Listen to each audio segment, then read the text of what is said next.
Hari ini kita di pertemuan ketiga ya.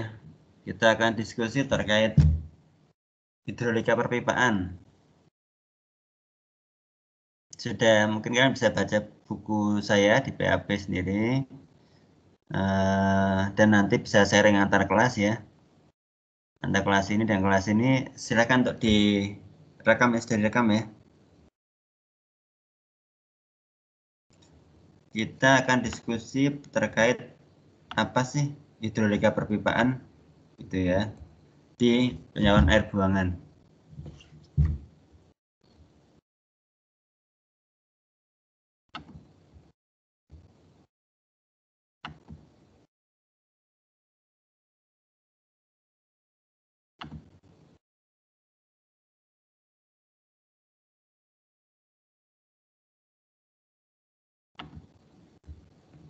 Nah, ini ada di bab 6. Jika kalian baca di bab 6 itu sudah ada hidrolika perpipaan, menyampaikan bahwa kalian sudah dapat mata kuliah SPAM ya, sistem penyediaan air minum kan? Sudah, Pak. Nah, teknik lingkungan itu secara spesifik dia sangat ahli di bidang penyaluran air secara tertutup dalam pipa. Kalau orang sipil dia cenderung di aliran terbuka gitu ya, sungai gitu. Nah, sebenarnya semua konsep perhitungan perpipaan itu rumus dasarnya sama, baik pipa tertutup maupun terbuka maupun sungai gitu ya. Dia punya rumus yang sama seperti rumus Hazen-William, kemudian Manning dan lain-lain, itu yang hampir sama. Nah, apa sih yang membedakan di penyaluran air buangan ini gitu ya? Di air buangan itu sistem penyalurannya rata-rata menggunakan pipa. Ini menyalurkan dari rumah menuju ke instalasi pengolahan air limbah.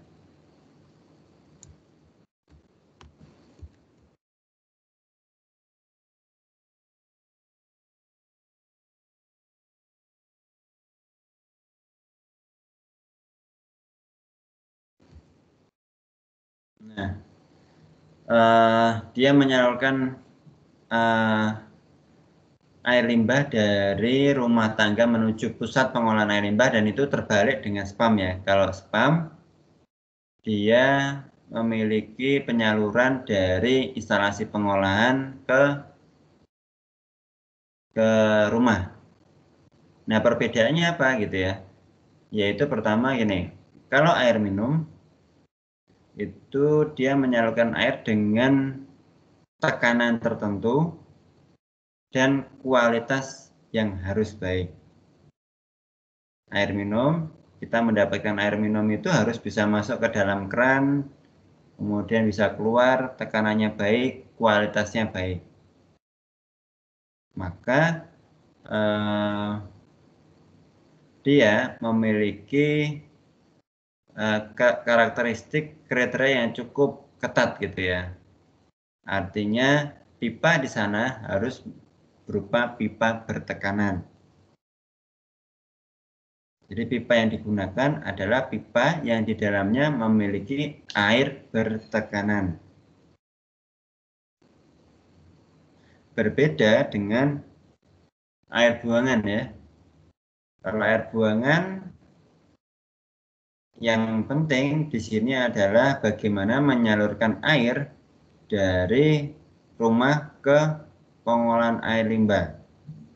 Tidak terlalu dipusingkan terhadap tekanan dan tidak terlalu dituntut perubahan kualitas yang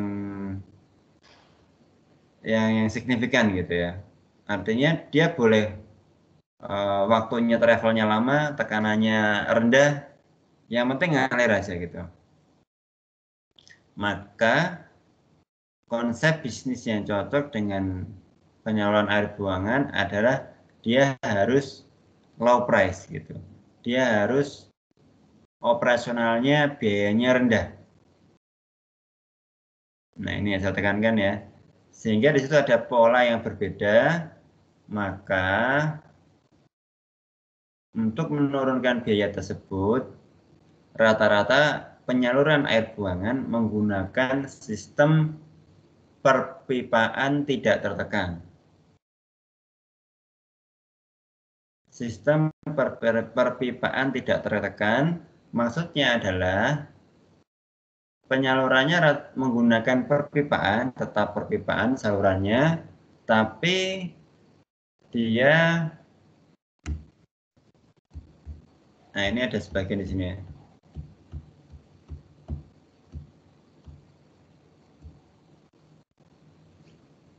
Tapi dia tidak memiliki tekanan yang tinggi. Jadi tekanannya hanya berasal dari gradien kemiringan pipa sehingga dia bisa mengalir gitu ya.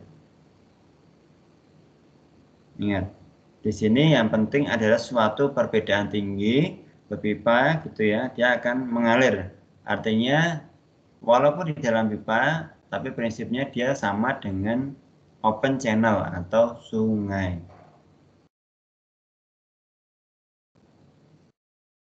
Karena apa? Karena dituntut lebih murah. Kalau kayak gitu ya nggak apa-apa ya, kalian pakai pumping system semua nggak apa-apa. Tapi berbeda konsepnya. Bisa kalian di sini lihat bahwa sistem pengumpulan air limbah itu dipisah antara air limbah domestik dan storm water. Storm water itu adalah air hujan. Ada konvensional shower, ada shallow shower, ada small bore sewer. Nanti kalian bisa baca sendiri apa perbedaan konvensional, shallow, dan small bore sewer. Jadi bisa terpisah. Mungkin saya akan kasih gambaran seperti di luar negeri gitu ya. Kalau kalian lihat film Kura-Kura Ninja gitu ya. Nah, Kura-Kura Ninja itu hidup di dalam sebuah tunnel gitu ya, tunnel kota. Nah, tunnel itu adalah sistem pengaliran air hujan ya, storm water. Kan tunnelnya kan besar ya, dia diameternya mungkin bisa sampai 3 meter gitu ya, yang ada di bawah tanah. Kemudian di situ juga kalau kalian lihat di situ banyak sekali utilitas lain gitu ya. Ada mungkin air limbah juga ditanam di situ, ada mungkin juga kabel listrik dan lain-lain. Nah, sehingga infrastruktur dalam tanah perkotaan itu memang memiliki konsep yang terpadu seperti itu lebih bagus.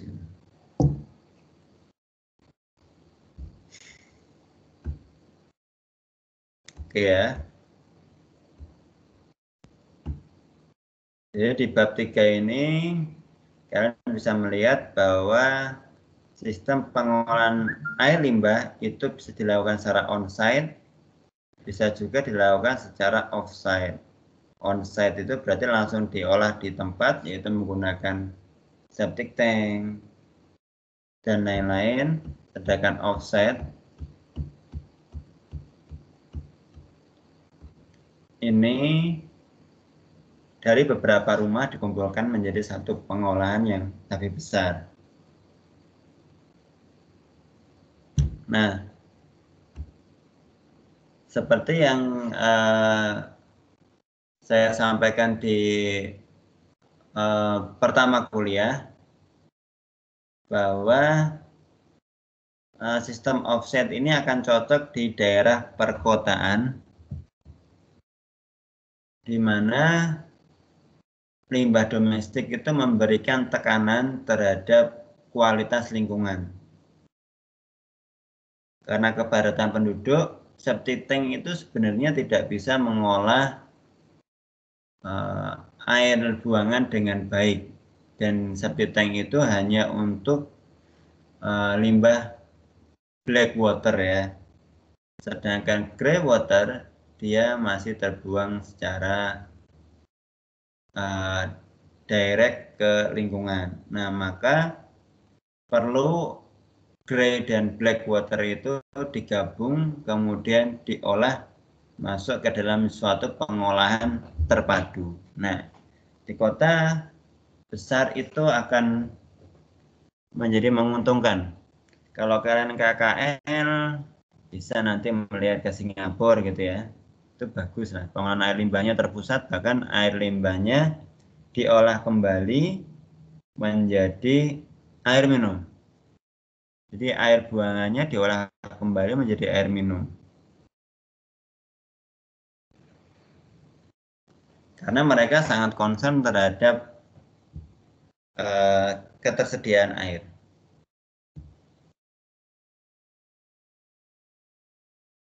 Nah, di Indonesia sendiri pengolahan air limbah terpusat itu ada beberapa lokasi. Di Solo ada bekas Belanda, di Jogja, Sewon itu juga ada bekas Belanda juga, di Bandung, Bojong Soang itu sudah lama juga, di Surabaya ada, kemudian di Bali yang paling bagus, proyek dari JK. Jadi kalau mau lihat pengolahan air limbah yang terbagus di mana sekarang Indonesia ada di Bali. Namun proyek-proyek pengolahan air limbah itu akan banyak dilakukan Indonesia di 10 tahun mendatang, gitu ya. Karena pengolahan air limbah di Indonesia itu masih sangat tertinggal daripada infrastruktur yang lain.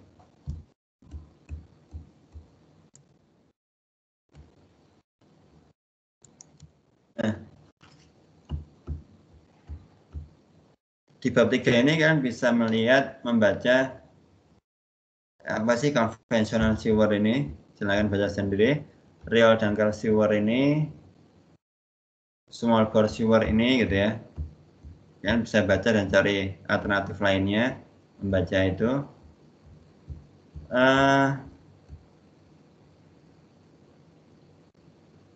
Saya mau sampaikan bahwa di Indonesia itu lebih banyak menggunakan konvensional sewer ya. Jadi air limbah dari rumah itu didirect langsung ke instalasi pengolahan air limbah dengan kemiringan tertentu gitu ya. Jadi kalau kita survei ya nggak akan kelihatan ya, karena pipanya ada di dalam tanah dan kedalamannya cukup dalam gitu.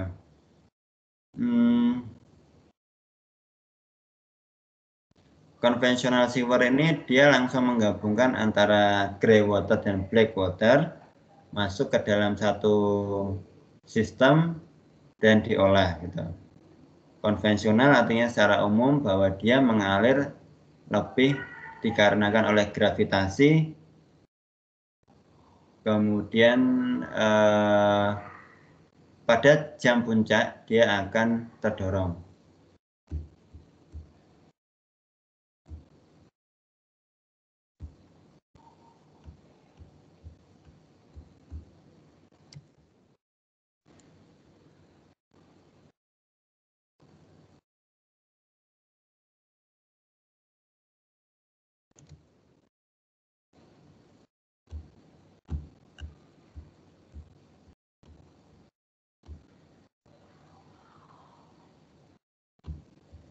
Nah, saya akan sampaikan ini ya. Nah, ini grafik yang menarik. Ini sama dengan sistem penyediaan air minum, di mana ada fluktuasi dari sebuah debit di dalam pipa. Ini konsepnya sama dengan air minum ya, bahwa pada jam-jam tertentu penggunaan air masyarakat itu lebih banyak. Misal jam 7 pagi kalian semuanya mandi bareng-bareng gitu ya, bukan mandi sendiri gitu ya, mandi sendiri di rumah masing-masing. Nah, pada waktu yang bersamaan maka air limbah yang terbuang itu dia akan menjadi sangat besar, melebihi pada jam malam hari, di mana kalian kalau tidur semua air limbahnya kecil sekali. Nah, pola fluktuasi ini menjadi penting di mana ini rule of thumb mendesain perpipaan itu ya, itu berdasarkan debit puncak. Di air minum maupun air limbah, mendesain sebuah ukuran pipa itu didasarkan debit pada jam puncak. Dia harus mampu menggelontor pada jam puncak. Jadi jam puncak itu menjadi penting karena dia harus mempunyai debit yang besar dan dia bisa menggelontorkan kotoran-kotoran yang ada gitu. Karena air buangan itu isinya bukan hanya air ya, ini macam-macam lah ya. Macam-macam lah gitu lah. Jadi bisa dari limbah blackwater gitu ya. Kalau nggak ada air, ya nggak ngalir gitu ya. Bisa nyangkut dalam pipa. Nah, biar nggak nyangkut dalam pipa, kotoran-kotoran tersebut, maka perlu sebuah debit yang besar pada jam tertentu untuk mampu membawa kotoran tersebut berjalan kembali gitu ya. Yaitu pada jam-jam puncak, air yang di dalam pipa itu diharapkan bisa mengalir. Oke, kita akan lompat lagi. Maksudnya adalah gini.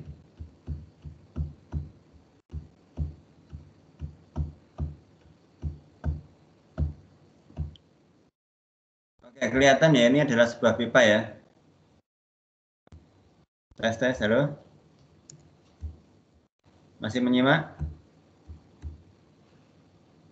Masih Pak, sudah kelihatan Pak. Masih Pak. Ini adalah sebuah pipa. Di dalam pipa, saya sampaikan bahwa air limbah itu alternatif terbaik adalah menggunakan unpressurized pipe. Pipa tidak tertekan. Artinya apa? Pipa ini tidak terisi seluruhnya oleh air, sehingga sebagian isinya itu adalah udara. Oke, paham? Jadi kalau kalian buka keran air minum gitu ya, keran dari PDAM, kalian buka di keran itu kan langsung keluar JS gitu ya. Nah ini kalau kalian taruh keran di sini ya nggak akan keluar airnya gitu ya. Taruh atasnya, kalian kasih pipa naik ke atas, kemudian kasih keran, nggak akan ada airnya. Karena air ini hanya bisa mengalir secara gravitasi. Sehingga ada kedalaman tertentu dari sebuah air yang mengalir. Pada jam minimum, mungkin air yang mengalir itu tipis gitu ya. Kemudian ada padatan yang masuk. Nah, dia nggak akan terbawa gitu. Nggak akan ikut jalan gitu ya. Nah, padatan-padatan tersebut itu akan bisa mengalir jika dia memiliki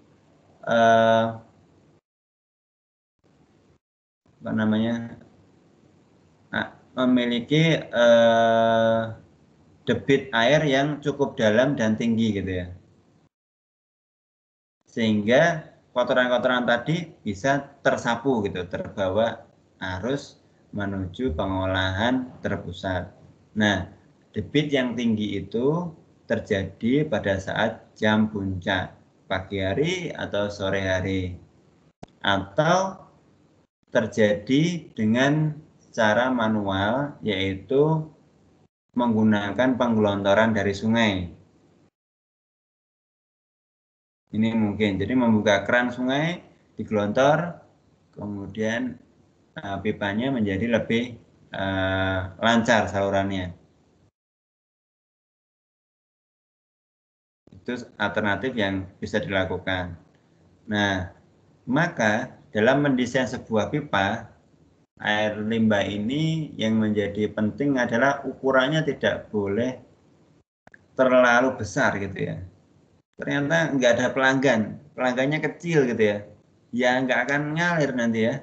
Karena walaupun debit puncak, dia airnya tetap nggak ada, ya nggak akan ngalir gitu. Tapi kalau pipanya kekecilan, nah juga nggak bisa ngalir karena saluran airnya menjadi tersumbat, tidak cukup gitu. Maka dalam sebuah penyaluran air buangan idealnya ketinggian air ini pada jam puncak itu lebih dari 0,6 ini ya, D-nya ini ya, D per D-nya ini, D kecil per D besar. Minggu depan kita akan mempelajari perhitungannya. Kali ini saya akan memberikan konsep-konsepnya dulu, flow-nya. D kecil per D besar ini harusnya sampai 0,6. Jadi dia bisa ngambang-ngambang gitu kotoran kalian gitu ya.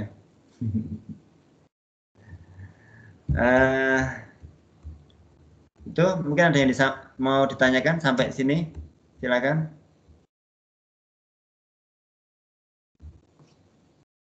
Pak, saya ingin bertanya, Pak. Berarti kalau PAB itu memang tidak bisa menggunakan pompa ya, Pak?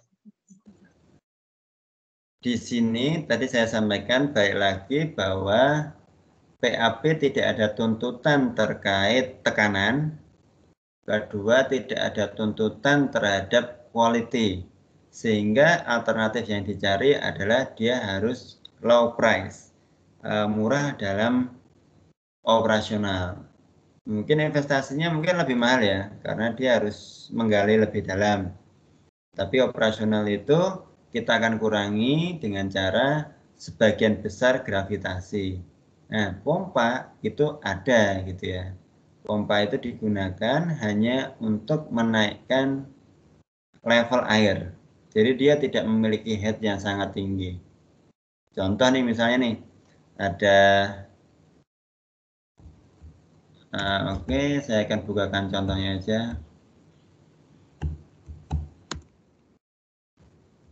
Biar lebih gampang ya.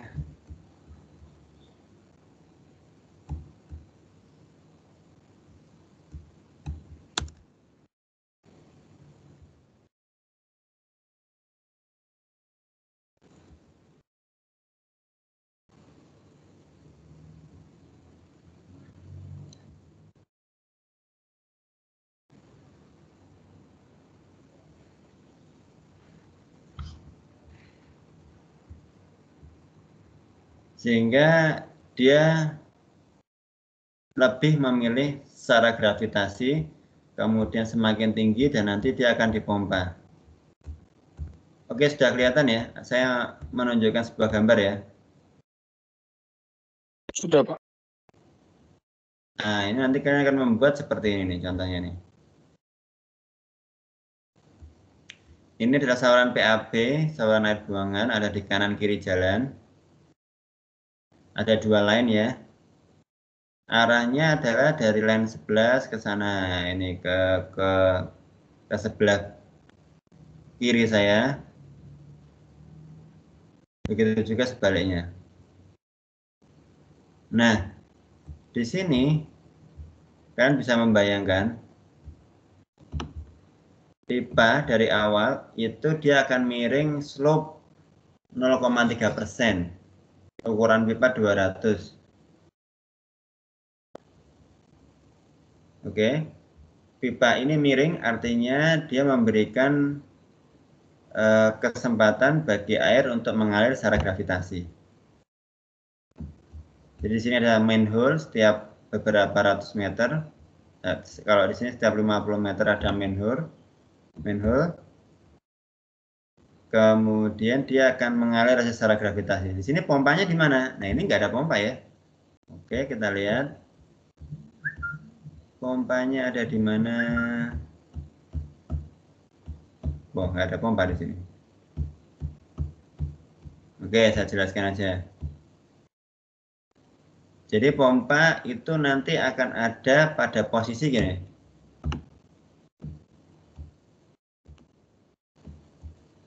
Di sini kedalaman pipa itu sudah mencapai berapa meter nih? Wah, dalam banget ini.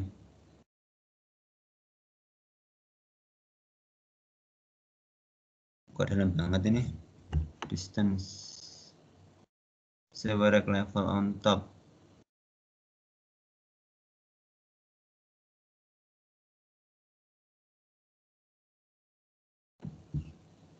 Nah, ini ya.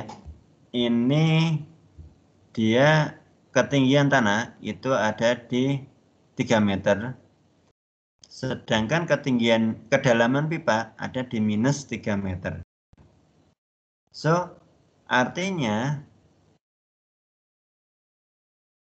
pipa ini sudah terlalu dalam. Dia harus dinaikkan kembali dengan pompa sehingga elevasinya dia akan naik lagi menjadi lebih di awal lagi 1 meter. Jadi di sini nanti 1,5 meter. Nanti dia dinaikkan dengan pompa. Di sini ada kemudian dari awal lagi gitu ya. Ketinggiannya akan di-set dari awal lagi. Akan dari awal lagi dia lebih rendah di sini 1 meter gitu. Jadi dia turun lagi 0,3. Jadi pompa digunakan hanya untuk menaikkan elevasi air di mana pipa yang sudah ada itu terlalu dalam. Karena nggak mungkin kalau kalian mau gali pipa 3 meter, 6 meter, 5 meter aja, 3 meter aja. Kalian bayangkan jalan depan rumah kalian gitu ya. Bayangkan jalan depan rumah kalian yang lebar sempadannya paling tidak ada 1 meter, kemudian dia harus menggali 3 meter lebih, atau menggali sedalam 3 meter lebih itu setinggi rumah kalian gitu ya. Gimana caranya gitu ya? Itu gali kuburan gitu ya. Gali kuburan aja susah 2 meter.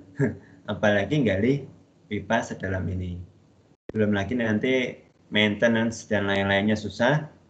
Maka ketika dia mencapai kedalaman tertentu yang dia susah untuk dikendalikan, bisa 4 meter, bisa 6 meter, bisa 3 meter, nah itu dinaikkan kembali.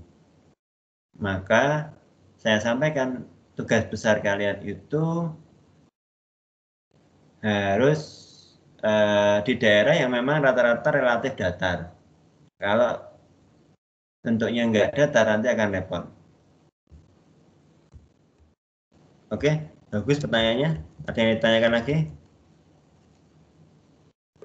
Pak, saya izin bertanya, Pak.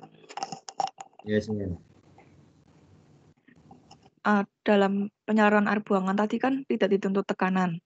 Nah, kalau mungkin enggak, Pak, kalau dalam suatu penyaluran air buangan itu air limbahnya yang disalurkan itu menghasilkan gas, terus menghasilkan tekanan dan mengganggu aliran penyaluran air buangannya itu. Terus mau tanya lagi tadi kan katanya 6 meter itu terlalu dalam. Terus rata-rata kedalaman pipa air buangan itu berapa ya, Pak? Terima kasih, Pak. Oke. Jadi rata-rata perpipaan air dalam itu pertama ini ya, kita cerita dari hulunya. Kalian punya rumah. Rumah kalian punya septic tank. Ya, punya septic tank. Punya kloset, punya urinoir, punya bla bla bla. Maka dia akan nyalur dari bawah rumah kalian itu masuk ke pipa tersier. Sekunder lah. Di sini kita bicara hanya 2 pipa, sekunder sama primer. Maka pipa sekunder itu harus punya kedalaman yang bisa menampung pipa dari rumah kalian. Prinsipnya itu. Kedalamannya berapa? Saya sampaikan, bisa aja 0,75, bisa aja 1 meter.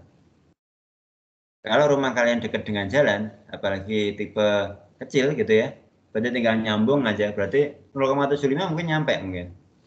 Dan rumah kalian lebih tinggi daripada jalan gitu ya.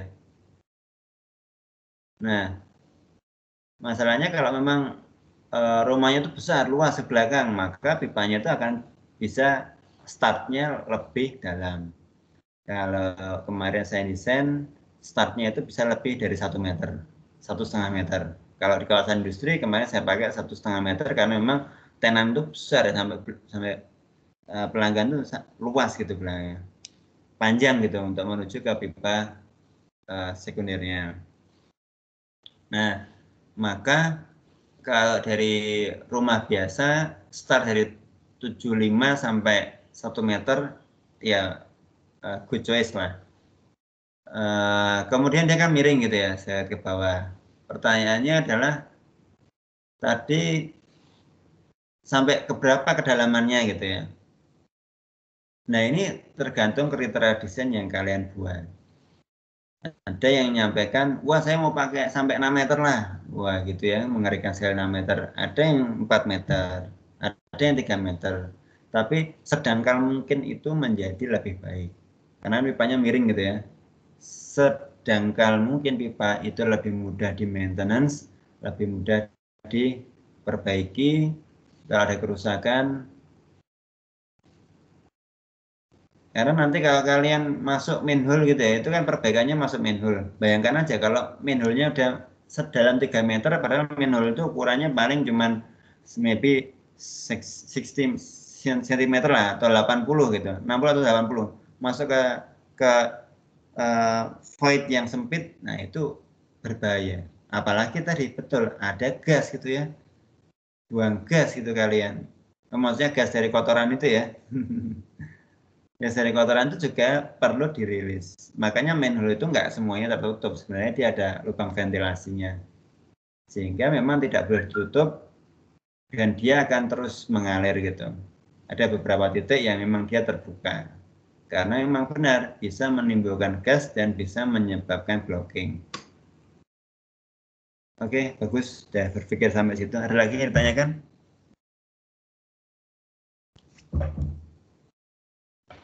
Jadi ini saya sampaikan konsepnya dulu. Konsepnya air limbah, penyalurannya seperti apa. Intinya sama, perpipaan, bisa tertekan, bisa unpressurized. Tapi di sini kita pilih yang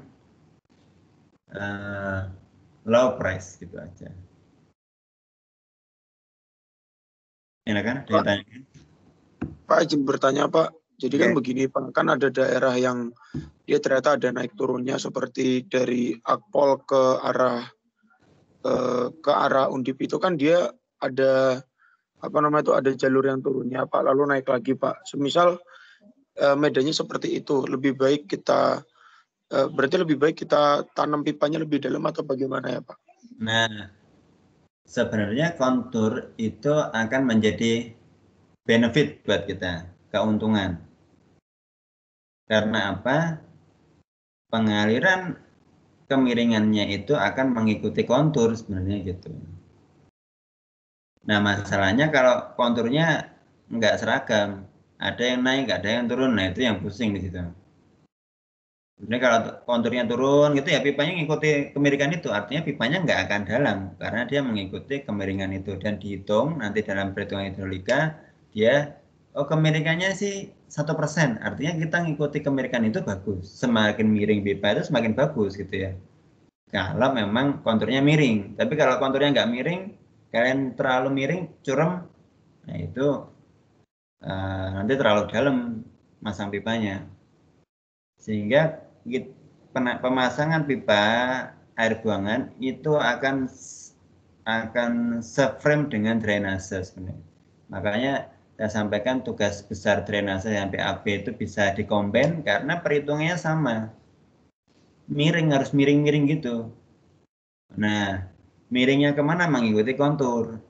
Nah, jadi pelayanan air buangan, nah sekarang udah dapat nih ya ceritanya, pelayanan air buangan,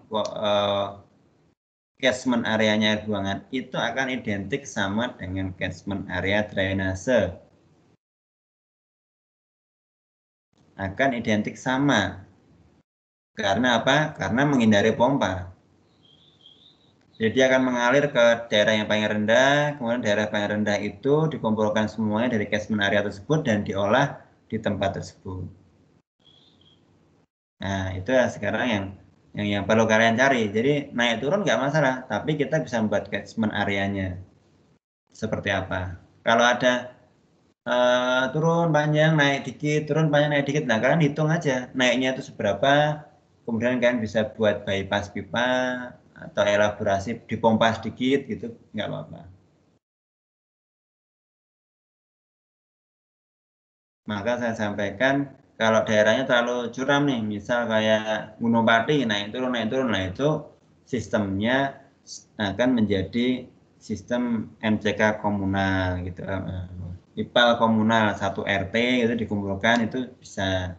Tapi yang kita desain di sini adalah skala kota. Skala kota itu yang minimal tadi 1 kecamatan gitu ya, sampai 5 lebih kelurahan gitu. Jadi kalau dia cenderung naik turun akan menyulitkan. Bisa tapi sulit gitu ya. Sulit maksudnya konsepnya itu yang sulit. Oke, ada yang ditanyakan. Nanti kita akan bahas lagi di pertemuan selanjutnya terkait hidrolikanya. Ini sudah mengarah ke sini, artinya kan sudah paham dulu kenapa harus air buangan terbuka, kenapa harus sistemnya unpressurized pipe gitu. Apalagi, silakan.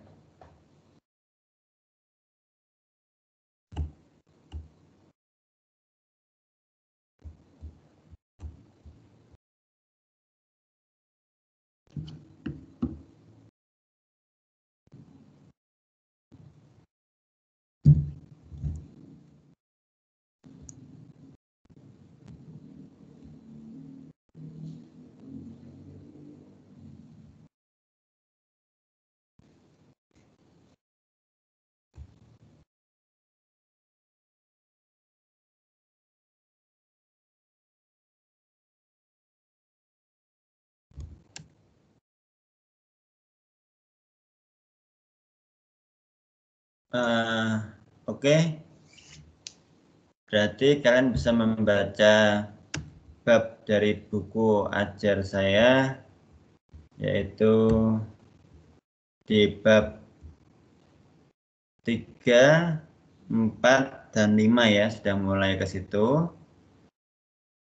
Kemudian nanti di kelas 1-nya saya akan bercerita lagi dan mungkin ada video dan nanti akan diskusi tugas besar di sana. Jadi di sini tadi sudah saya banyak cerita terkait konsep, nanti yang di kelas selanjutnya saya akan sampaikan lebih banyak terkait diskusi tugas besar. Jadi apa yang saya sampaikan sekarang bisa di-share ke kelas satunya, dan nanti begitu juga sebaliknya kalian bisa ikut di kelas satunya. Silakan kalau ikut kuliah di kelas satunya juga boleh.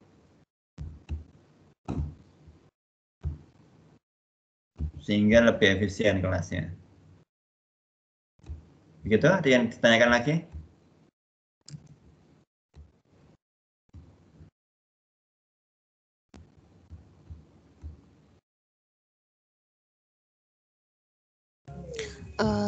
Misi Pak mau bertanya. Kalau kemarin kan kita bahasnya kalau bisa daerahnya itu harus datar ya Pak ya. Nah, semisal daerahnya itu dia di dataran tinggi tapi elevasinya itu nurun terus gitu Pak. Jadi bisa ketemu ke satu titik yang bisa dibuat elevasi terberat itu jadi IPAL. Itu baik atau tetap gimana Pak? Iya bagus saja. Sebenarnya kan mendesain itu kan sesuai karakteristik lokasi ya. Artinya satu kecamatan nih itu tidak bisa dijadikan satu lokasi. Ya sudah dijadikan beberapa sistem offset bisa juga. Misal kelurahan 2 kelurahan jadi 1, 3 kelurahan jadi 1, kemudian 1 kelurahan 1, itu nggak apa-apa. Yang di sini yang penting adalah konsepnya itu kalian paham di sini. Jadi ini menjadi sebuah perbedaan yang menurut saya menarik malah. Nggak apa-apa. Tapi jangan sampai maksudnya ternyata bisanya malah 1 RT Pak gitu. Wah ya nggak boleh. Syaratnya adalah dia harus di pemukimannya padat, kota gitulah ya. Yang kedua, dia bisa mungkin beberapa kelurahan jadi 1. Karena apa? Karena kalau cuma skala RT, nanti pipanya nggak bisa dihitung. Paling pipanya ukurannya 20 semua gitu loh. Artinya kalian tidak punya exercise untuk menghitung pipa dengan ukuran yang lebih besar.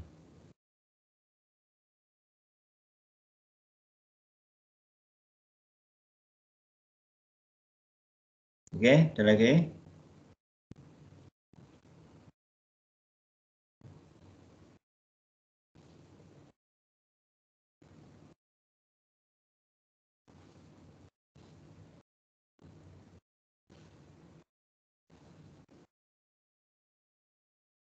Oke, jadi nanti tugas besar akan saya buat tasknya, artinya nanti akan dikumpulkan per minggu. Jadi ini kan kita sudah masuk ke minggu ketiga, sudah ada tugas yang kemarin harus minggu 2 selesaikan. Nanti besok akan dikumpulkan di hari besok, semuanya masing-masing gitu secara bertahap. Dan nanti pertemuan di kelas B nanti kita akan diskusi terkait tugas selanjutnya. Tugas selanjutnya di sini adalah mana struktur tugas.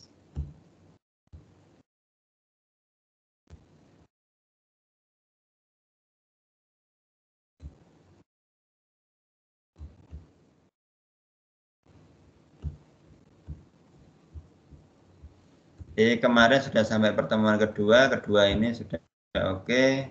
Nanti hari ini kita akan masuk ke pertemuan 3.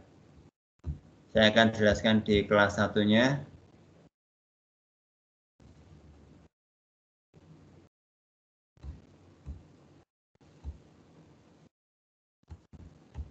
Yang perlu kalian lihat bahwa kalian perlu survei ke jalan gitu ya. Jadi target minggu ini sudah ada beberapa data yang akan masuk.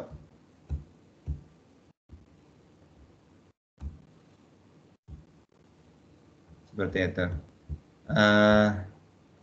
Baik, terima kasih atas kehadirannya.